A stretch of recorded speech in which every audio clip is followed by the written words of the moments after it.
I got a Twitter file story. Missouri v. Biden edition. We fixed the glitch, and I don't want to play that because I don't want to get our stream copyright taken down. I love that scene. That scene's so good. It's gonna get copyright in some way anyway. Yeah, right. But this will literally, they'll literally turn our stream off until they'll strike this for that. Yeah. Right. But anyway, people have seen it. If not, go watch it. So from Office Space. It's very good. This was when they're meeting with senior management. They said, well, when it comes to Milton, well, we just fixed the glitch, so he won't be getting a paycheck anymore. Okay. So Matt Taibbi says that I know I said I wasn't going to do this, but since I'm persona non grata on Twitter these days, and this material needs to get out in the wake of the ruling in the Missouri v. Biden internet censorship case, I'm invoking a political necessity exception to post Twitter files emails that may be germane to the suit. What do you mean? If the attorneys general who filed the case are reading, there's a lot in the files pertaining to the lawsuit's named defendants, plus a few items, some examples below, pertaining to plaintiffs. This is in Missouri v. Biden. A far larger amount of material seems relevant to the broader argument of the case, i.e., that companies like Twitter feared regulation and made content moderation decisions with this in mind. For the purposes of this article, I mostly left those docs out. What follows is just a small sample of other emails and documents pointing to the censorship enterprise, or what we've been calling the censorship industrial complex. To recap, and here's what the hell's going on. What is Missouri v. Biden? Last week, federal judge Terry Doughty issued an order barring a long list of federal agencies, from the FBI to the CDC to Homeland Security to the State Department and many more, from meeting with social media companies to suppress protected free speech. Wow, yeah, that's big. So this was a victory for both free speech and Louisiana Attorney General Jeff Landry and Missouri's Andrew Bailey, and some validation for Twitter Files reporters like Lee Fong, Michael Schellenberger, Barry Weiss, myself, and others. Blit. What? Barry Weiss. Blit. Yeah. Who took the heat for coming to similar conclusions as the attorneys general. So Eric Schmidt, who is the former CEO of one of the founders of Google, Missouri v. Biden exposed deep collusion between the Biden administration and big tech. Thanks to Taibbi, Schellenberger, and Elon's release of the Twitter files, the censorship enterprise was also laid bare. This injunction is a huge win for free speech and a blow to censorship. Legacy media has been in a panic about the ruling ever since it came out on Independence Day. Either they've said stopping the deep state from censoring Americans is bad, like this amazing sad clown New York Times headline, GOP threatens spy agency's surveillance tool, holy shit. Or they've doubled down and continued to insist that censoring isn't happening, a la Clinton speechwriter Michael Waldman going on MSNBC to decry the conspiracy theory that somehow the government has been censoring social media. Another Times piece even insisted collusion between social media companies like Twitter and the government was far from proven. Literally, here it is. Since acquiring Twitter last year, Elon Musk has echoed Republican arguments, releasing internal company documents to chosen journalists suggesting what they claim was collusion between company and government officials. Though that remains far from proven, some of the documents Mr. Musk disclosed ended up in the lawsuit's arguments. That was some. Is it far from proven? I took a look back to check, and it didn't take long to recall that collusion between the company and government officials was so commonplace as to be beyond argument. And here are some of the emails. Yep. And some of the meetings that were coordinated and what they were doing. Election Day Virtual Coordination Center. Thank you for the ongoing collaboration with the U.S. government industry meeting. And that was sent to Twitter, Verizon, Microsoft, Pinterest, and many others. There's broad evidence backing up the Missouri v. Biden claims of a censorship enterprise, including coordination with the FBI, DHS, State Department's Global Engagement Center, the GEC, numerous unnamed intelligence partners, and even census officials and the Democratic National Committee. For example, Judge Doughty in his ruling said the government significantly encouraged and coerced tech platforms into censoring content. What might significant encouragement look like? Well, here's the whole scheme in one picture. So he starts with Elvis Chan. We've talked about Elvis Chan. He's FBI agent extraordinaire from the San Francisco field office of the FBI and best friends with the guy Yoel Roth from Twitter. Not best friends, but they had a very comfy relationship. Hi, Elvis. What about what's that name? Oh yeah. Vajaya, watch your mouth. This is a family show. Yep, her too. Boys have a paraga. Girls just say have a pussy. vagina. Just go ahead and say it. Oh, wait. What? I'm waiting for Steph to say it. Pussy. Thank you. All right. So it starts out, somebody from the FBI is sending this to Elvis Chan. The following 3 accounts are not only believed to be associated with foreign influence actors, but also potentially being used to display information that violates Twitter's terms of service. So there's 3 handles. In addition, if Twitter could notify us of any actions taken as a result of this referral, that would be greatly appreciated. Then they send that through to the Foreign Influence Task Force Global Unit, where they're from someone at the FBI. Hi, Stasia. The RFITF Global Unit saw these accounts, wanted to bring them to your attention. That's Elvis saying, please take whatever actions if any you deem appropriate. And of course, Stasia over at Twitter says, thanks, Elvis. We suspended the accounts. That literally happened within a day. June 11th, 3:20 p.m. Yep. July 20th, 3:02 p.m. Within 24 hours from some FBI agent sending 3 Twitter handles to Elvis Chan, those got taken down by Twitter. Absolute dead to rights. Right? On June 11th. Yep. And this basically explains what happened. And then, hi, Elvis. I hope all is well. As of June 23rd, the content associated with the account appeared to still be accessible, but since the account was originally referred to Twitter June 11th, I wanted to follow up to see if this account was truly suspended. Right, so this is from somebody at the CID, or Counterintelligence Division. In addition, I also wanted to reach. This is a lot of depth for a government agent to look at an anonymous Twitter handle that it assumes is some kind of foreign agent. All right. Translation is: we sent a letter 2 weeks ago. Why the F are these accounts still up? Also, while you're cleaning up that mess, could you send us a new list of linked accounts for lead purposes? The quote Office Space Twitter Trust and Safety Chief Yoel Roth quickly apologized and we fixed the glitch. That's what he's talking about, how we fixed the glitch.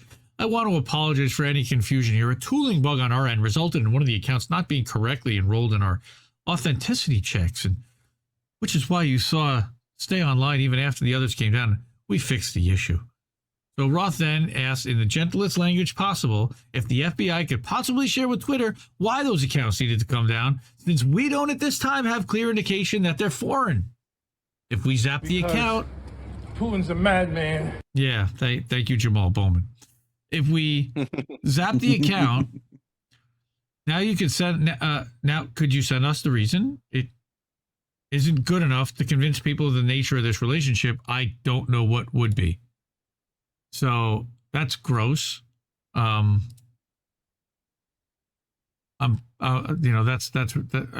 we go. Close this. Here we go. Beyond that, here you go. While the accounts showed some signs of inauthenticity, they weren't so clear cut that they trigger a proactive referral. We don't have at this time, clear indication that they're foreign origin. What a surprise. Another analyst even told Roth that one of the accounts came back as Canadian, all got suspended anyway. Twitter viewed its relationship with the FBI as a tight, well-coordinated partnership that was based on trust. Right? And there's the emails to Jim Baker.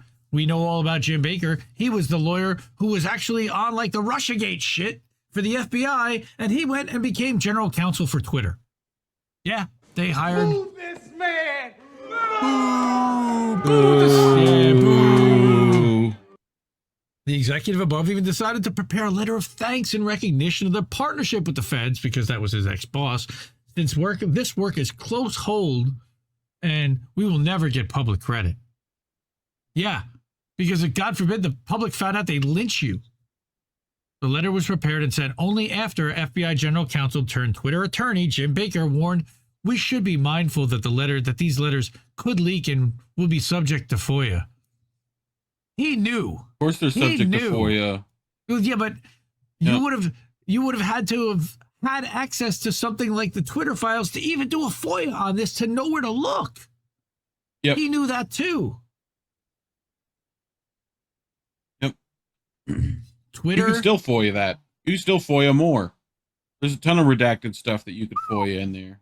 Twitter did almost anything the FBI asked, and then the asks included enormous quantities of requests. The Twitter files are full of these lists of accounts to review, some as long as 31 pages, some involving only foreigners, some involving domestic accounts like Truthout and Consortium News. When it came to foreign accounts, the FBI and other agencies barely kept up the pretense that the censorship direct decision was up to Twitter, leading to amusing Freudian slips like the intelligence report below. In it, the FBI, concerned about anti-U.S. rhetoric by Cubans, wrote in that any violations of your terms of service would be greatly appreciated. Basically, look for a reason for us to throw them off the platform using your terms of service. Thank you so much. And there's a list. Unbelievable. Cuba Viva. Like literally. Long live Cuba. What about other political groups? In one letter, a senior Twitter attorney listed partnerships with the House and Senate committees, the DHS, FBI, the IC, which is the Intelligence Community, Census Bureau, and the Global Engagement Center at State. But the most interesting notation reads, I continue to work with the DNC on high-profile escalations, including parody accounts, whitelisting URLs and tweets, engaging in voter suppression. There's no corresponding notation for the RNC. Interesting. FBI, open up!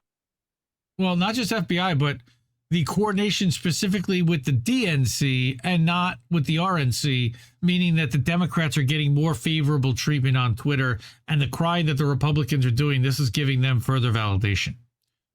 Right. What did working with the DNC on high-profile escalations look like? Well, in the case of the Hunter Biden laptop story, it meant taking action against an article by the Missouri v. Biden plaintiff Gateway Pundit that contained airbrushed images from Hunter Biden videos, as well as, quote, information on how to look up and view the videos in question, which Twitter decided was violative. Some would say that's fair. Some, since non-consensual nudity is a violation of Twitter's policies, but this was a consistent criticism of the Twitter files from the start, that the DNC was only asking for material that should be taken down anyway. But even Twitter didn't think the large numbers of other tweets from ordinary people reported by the DNC for merely linking to the Gateway Pundit deserved takedowns.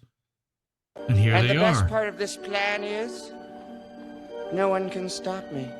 Well, no one could have stopped them if they wanted to do that, yeah.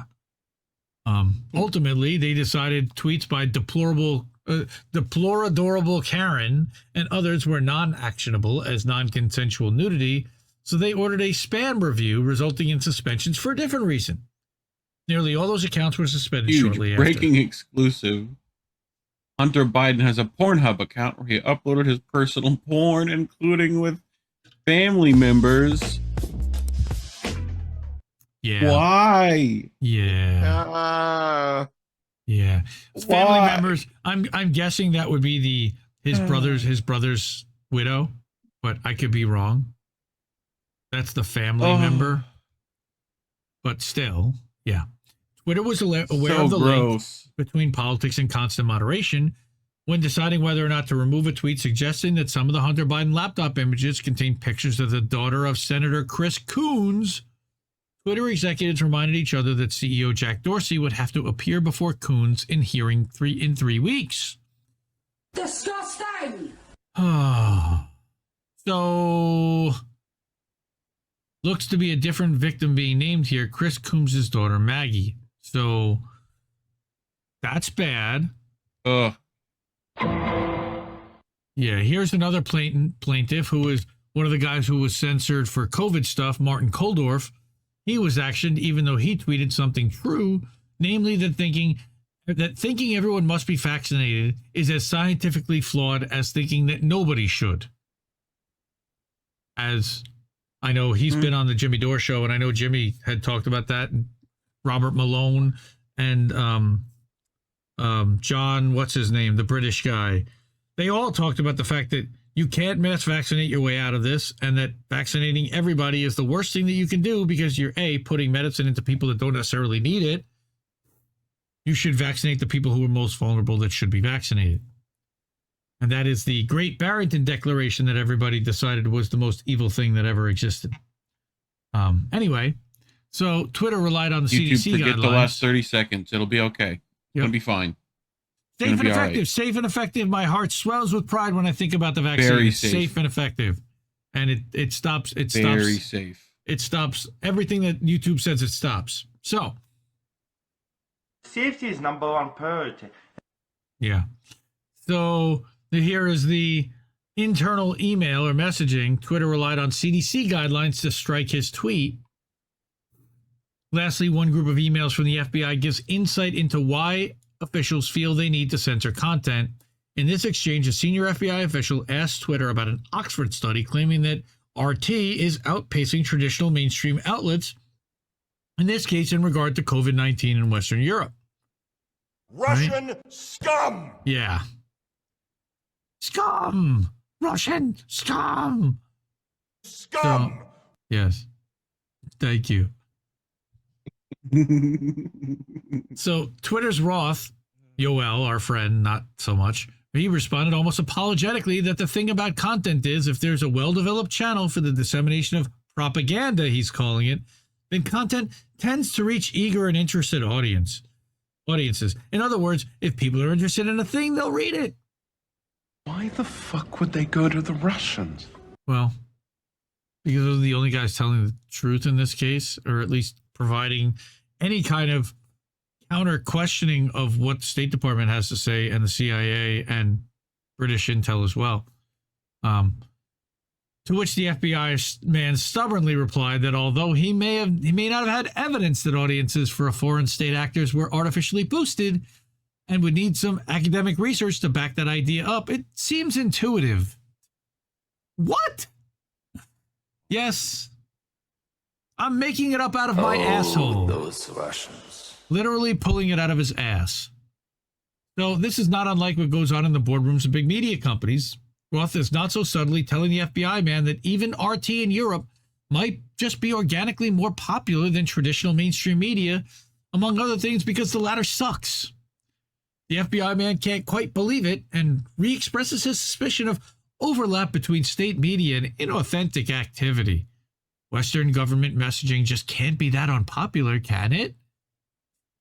Oh, it very much can. Well, they can't believe that. They're so much wrapped in their own shit-lipped cocoon bubble that they don't have any idea just how hated they really are. There were similar exchanges when officials reached out to Twitter to ask if a foreign power was behind hashtags like #WalkAway or accounts like @WentDemToRep. In the latter case, the Washington Post strongly implied that Russia was behind the effort. But when senior FBI officials contacted Twitter to get more information, extending the WAPO piece's context, Roth again had to let them down gently, saying the account in question is domestic and we saw no evidence of foreign interference. In fact, he said there was a lot of strong evidence pointing the opposite direction. Russians don't take a dump, son, without a plan. Yeah, but why is he even answering and humoring them to respond to them and tell them that they're wrong? Just deny their request. Why do they have to give any kind of rationale or reasoning? Because Putin's a madman. Right. The attorneys general in Missouri v. Biden already have more than enough to prove a cross-government censorship enterprise, but if they dig deeper, this is what they'll find. More communications in which ordinary accounts are removed by tech platforms that seem afraid of their government partners and anxious to do anything to keep them happy. Man, he is just as good as it gets, man. Matt Taibbi. Support Racket News. Racket.news. Give them a follow. Support them. He's another purple check. More than 10,000 paid subscribers, I believe. is what the purple check gets. So he's doing real well. The Twitter files helped him out. He was doing real well before the Twitter files. Guy's had a 25-year journalistic career, Rolling Stone magazine primarily, but he was one of the first people to go out on his own and go freelance with Substack. I'd love to see Substack feature him more. I'd love to see Substack feature CJ Hopkins more. I'd love to see Substack feature Bean Boy more, who also, by the way, is half a shitlib who left corporate media to start one of the most successful Substacks from scratch when nobody wanted to touch that platform. Right. But again, like considering the Twitter files, again, that goes against the shitlib mentality. Right. So he could be seen as a liability if they like prop him up. Right. So those were the three stories that I wanted to talk about. I mean, you know, Aaron Mate also put out something this week on Substack. There's so many great writers and so many great things happening over there. I really do appreciate. I look at them, like I said, more as like a WordPress at this point. They have given you a canvas of which you can make whatever you want. You can write, you can upload and publish original video. People are writing poetry there. Some people are uploading songs there. And one of the things that I think is really cool about Notes is that I've discovered how different people are using the platform to connect with their audiences, fans, and friends, and to reach new people. I really think that, and I appreciate Matt for being one of the pioneers in doing so.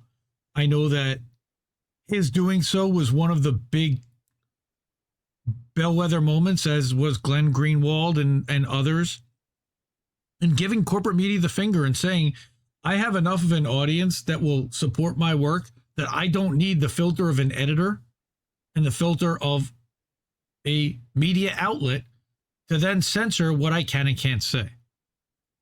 Tremendously grateful for Substack to provide that forum. And it's more than just WordPress, because WordPress doesn't do anything to really build that community to foster engagement and to foster collaboration among its creators. And I think that Substack is trying really hard to do that, and give them a lot of credit. What do you guys think about Twitter files, about all this other stuff? Censorship, government, fascism is the word. This is the merger of state and private business to censor ordinary Americans.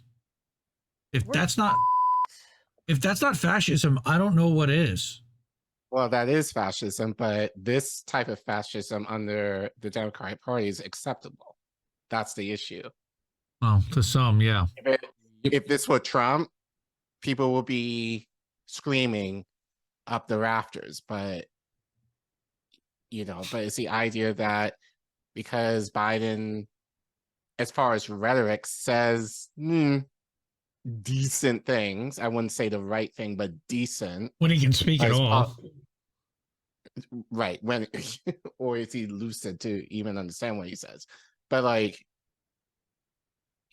you know, but his policies don't necessarily match what his rhetoric is. Never have. But I think, no, but people are just, you know, I think this is just the gag of American politics, but I think especially given Trump, I think people's brains broke since Trump, that anything that Biden does that is more or less somewhat decent is given, you know, well, at least it's not Trump, right?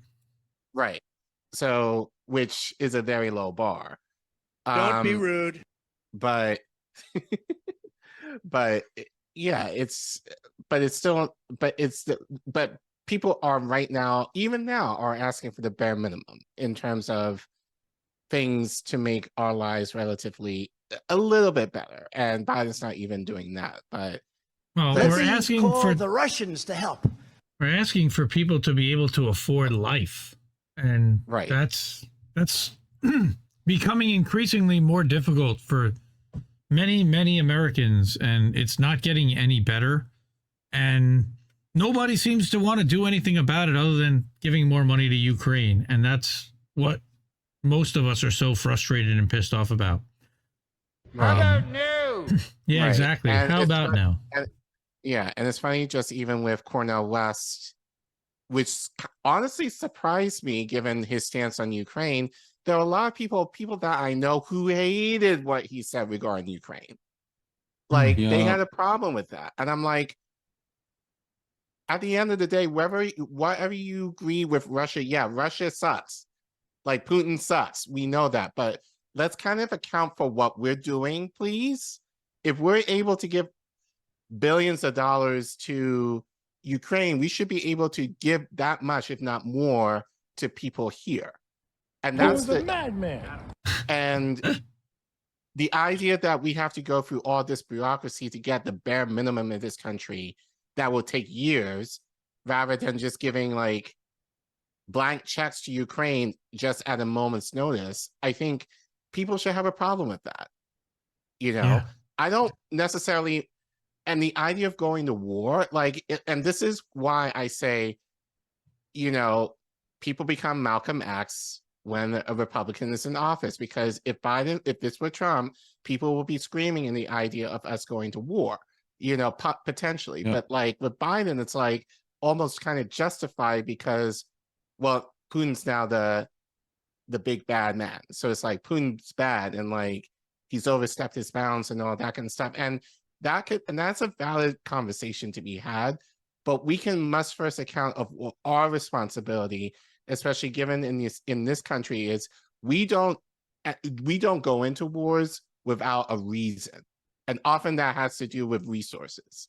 And no one is necessarily talking about that, especially given, you know, Russia is doing somewhat well for itself, as is China. And now, like, the US is like, no, we can't have these two superpowers basically kind of overstepping us. So, but these are conversations that we should be having, but we're not having them because Putin's a madman. Right. Because Putin's a madman. But Biden is not you know, sending cluster munitions to Ukraine, right? Right. But that's okay, you know, because, you know, like, and To beat that's why Putin, I guess. I don't get it either. Yeah. All right. Well,